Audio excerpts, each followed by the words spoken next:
पीरजो ॻोठ में यूसी सदर जी भटियूं जे नामज़द जीडीए उम्मीदवारनि पारां मुख़ालिफ़ पार्टी ते मुबैना धांधली करण जो इल्ज़ाम। ॿिनि पोलिंग स्टेशननि ते ॿीहर इलेक्शन रेंजर्स ऐं आर्मी जी निगरानी में कराइण जो मुतालबो।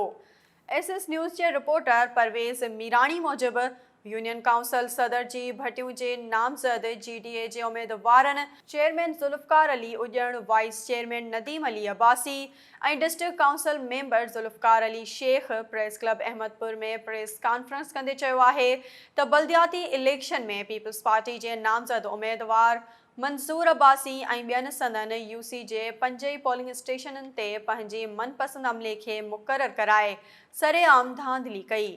हुननि मुतालबो कयो त यूसी सदर जी भटियूं जे ॼाणायल ॿिनि पोलिंग स्टेशननि